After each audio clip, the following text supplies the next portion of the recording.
next competitor represents Austria, Daniel RUIS, 14 years old, 25th after the short program. He was 18th in Linz, week number 2. He'll need a 78.26 to take the lead. It's a 79.36 personal best. He'll be skating the Metamorphosis Violin Concerto number 1 by Philip Glass.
Austria's Daniel RUIS, who we understand at his event in Austria, unable to jump until Saturday coming into this event. So all of his training and preparation totally hampered with the injury that he's had. And just total respect to him for then going out there in the free skate. You know, his body was all over the place, but his focus was he was laser focused. I mean, he was. He tried everything, but the body was all over. You saw the double axel, double toe loop at the beginning of the program. Triple Lutz way later after a lot of mistakes. Triple sock on a huge lean, and I'm going, okay, he's going to back this off a little bit and keep it a little bit more simple, because he certainly had some movements. I took this part because watch, this young man is reaching out, listening to the music.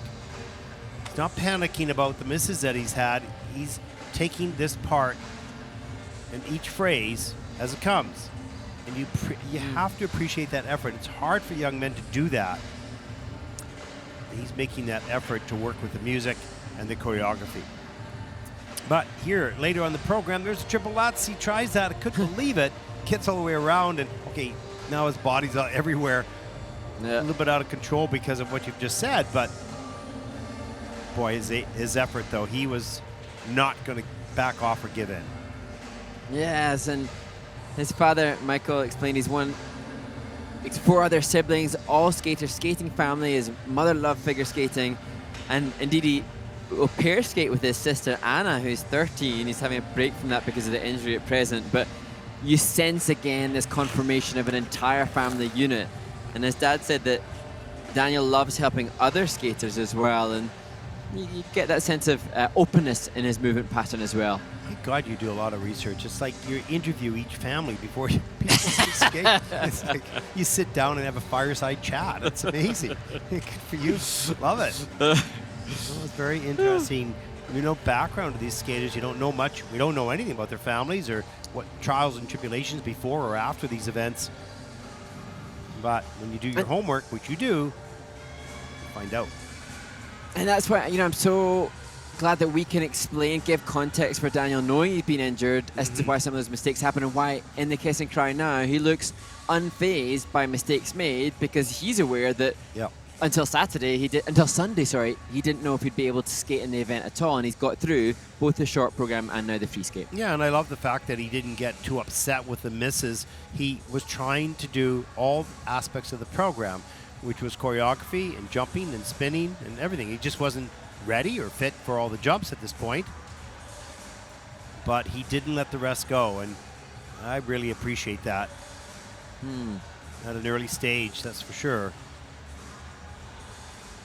And that's something that if you learn those skills when you're young, of making sure that you understand that choreography is important, the movement is important, that listening and caring about the connection with the music is important, as important, in fact, more important overall than just a jump, right? So, good for him. Kind of shows that so many skaters have to have that, not academic brain, but a really they get an education because of what they're learning in, you know, the points value for each and every element. You sense that the skaters are really being better educated, and then potentially that carries that forward then to the next generation because they've had this enforced education with the system. Well, perhaps they're more thoughtful than emotional at this stage, and that's what makes it. 71.92 for Daniel RUIS from Austria. That's third in the free program with a total competition score of 111.11. A lot of ones there, and that'll put Daniel currently in fourth place.